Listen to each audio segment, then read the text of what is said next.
Hello ladies and gentlemen, Mr. Cropper here.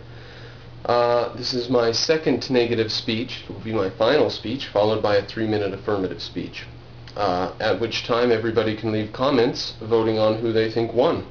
Now my opponent starts off his rebuttal by saying, by giving a quote from myself, yours truly. He says, Brandon Cropper states that the truly great artists are recognized in their time. And then I challenged everyone to prove to me an artist who was posthumously discovered, who was actually a great artist. And then he says, wait a minute, Ayn Rand isn't discovered in her time. How can it be that artists have to be posthumously discovered and philosophers not?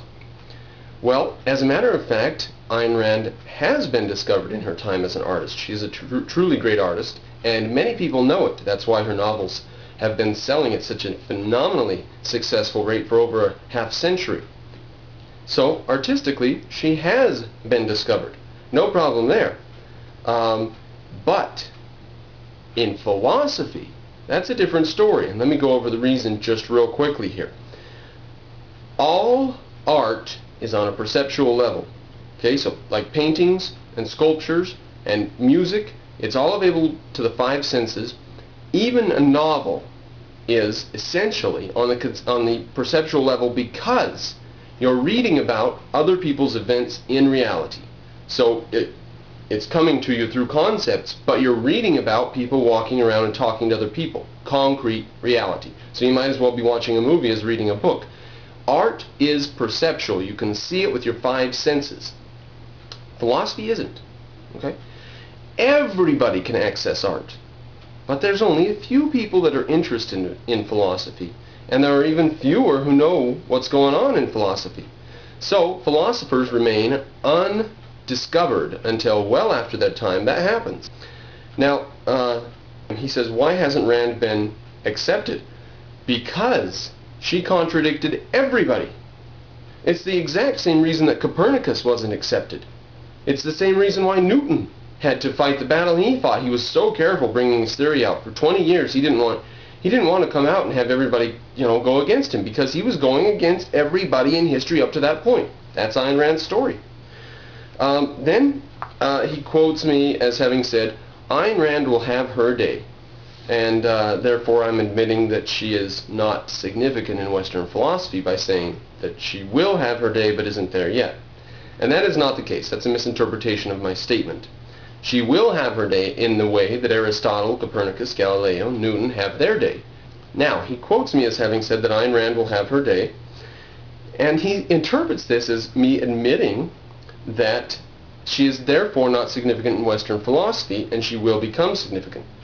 Not being recognized is not the same as not being significant. Okay? Copernicus, while he was not recognized in his lifetime, was definitely significant.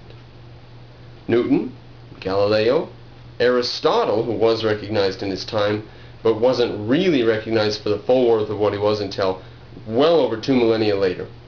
These people, though not recognized in their time for everything that they were definitely significant. So there's not the same to say she hasn't been recognized yet and therefore isn't significant. That doesn't follow. She hasn't been recognized in philosophy, but she is significant, and that's why her day will come. The reason her day will come is because she is significant. So that certainly doesn't imply that she isn't significant. Now, going over my opponent's case, again, let's just clear up the values and the criterias, and then we can settle the debate, and I can tell you to vote for the negative.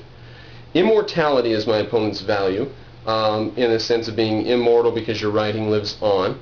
Ayn Rand's achieved that. That's fine. I can accept his value, where my value was progress, right? So I'm valuing the movement forward of history. And how could he be against Ayn Rand and say she's insignificant and still be for progress? It's impossible. You have to be against progress if you're against rationality and reason. And anybody who says Ayn Rand is not reasonable has not read Ayn Rand. The criteria is the inclusion among philosophers. This is a ridiculous criteria. Being included among people who don't know what's going on is not a criteria of success. Ayn Rand came along and said, look, everything that you've been saying since Plato is incorrect, right? Now, why would she want to be included in compendiums among these people? Why would she want to be considered part of their in-group if she's telling them that everything that they've been saying for centuries now is incorrect? And why would they want her in her group? Indeed, that's why I say she will have her day. So we see his value is basically non-important and irrelevant, and his criteria is ridiculous. So my value and my criteria, progress and rationality together, certainly uphold the fact that Ayn Rand, while not yet discovered in philosophy, is significant in Western philosophy and will have her day. Now let's just go over, very last thing we need to go over here is coherence, which my opponent did not address. The fact that her system is set up in a way that all of the facts in her system can be deduced from reality. She says herself, she never asked you to take anything on faith from her system. It all can be proven down to the five senses. This is very different if you read Hegel or Kant or Descartes or even the modern physicists. At some point you get where you just have to accept something that they say. They just make an assertion.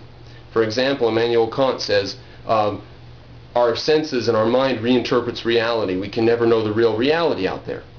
You just have to accept that we can never know the real reality, right?